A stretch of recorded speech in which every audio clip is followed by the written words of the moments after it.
Hi friends, మరో big breaking న్యూస్తో మీ ముందుకు రావడం జరిగింది. కేంద్ర క్యాబినెట్ ప్రక్షాళన ఏదైతే దేశంలో జరుగుతున్న నీట్ పేపర్ లీక్, అలాగే కొంత డిస్టర్బెన్స్ జరుగుతున్న సమయంలో ఎయిత్ పే కమిషన్ మరి ఏదైతే లేట్ అవుతున్న సమయంలో వీటిపై ప్రధాని మోదీ గారు త్వరలో కేబినెట్ ప్రక్షాళన చేస్తున్నట్లు సమాచారం. దాదాపు 20 మంది మంత్రులను మార్చే అవకాశం ఉందని, అలాగే తెలుగు రాష్ట్రాల నుంచి అలాగే మరొక 2 మంత్రులను తీసివేసి మరొక 2 కొత్త వారికి మంత్రులుగా కల్పించే అవకాశం ఉందని బీజేపీ వర్గాలు అయితే భావిస్తున్నాయి.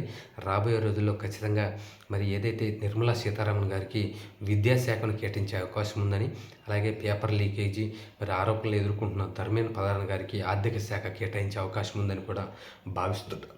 ఎందుకంటే అత్యంత సీనియర్ మంత్రి అయిన ధర్మేంద్ర ప్రధాన్ గారు ఆయన కెరియర్లో ఎదుర్కొన్న ఆరోపణలు ఇప్పుడైతే ఎదుర్కొంటున్న సందర్భంలో ఆయన్ను ఆయన శాఖను కూడా మార్చే అవకాశం ఉందని, అలాగే తెలంగాణలోని ఇప్పుడున్న ఒక కీలక మంత్రి అయిన ఆయనను తీసేసి వేరే ఎంపీకి అవకాశం ఇచ్చే అవకాశం ఉందని అక్కడ పార్టీ వర్గాలు అయితే భావిస్తున్నాయి. ఖచ్చితంగా రాబోయే రోజుల్లో అక్కడ బీజేపీలోని కొంత ప్రక్షాళన చేసి రాబోయే యూపీ ఎన్నికలు అంటే 2027 ఫిబ్రవరి, మార్చి, ఏప్రిల్లో జరగబోయే 5 రాష్ట్రాల ఎన్నికలకు ఒక టీంను ఏర్పాటు చేయాలని ఇప్పటి నుంచి భావిస్తున్నట్లు సమాచారం.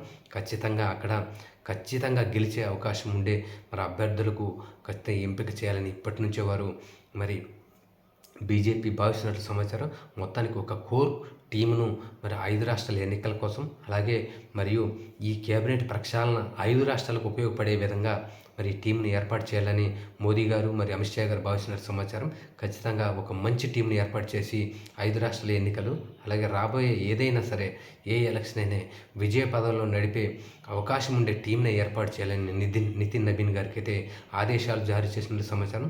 ఖచ్చితంగా బీజేపీ ఎవరికి అవకాశం కల్పిస్తుంది, ఎవరికి ఎంతమందిని మారుస్తుంది అనేది మరొక 20 రోజుల్లో ఈ క్యాబినెట్ ప్రక్షాళన ఉండొచ్చని, జూలై మొదటి వారం కానీ జూలై 2వ వారం కానీ ఉండొచ్చని కేంద్ర వర్గాలు అయితే భావిస్తున్నాయి.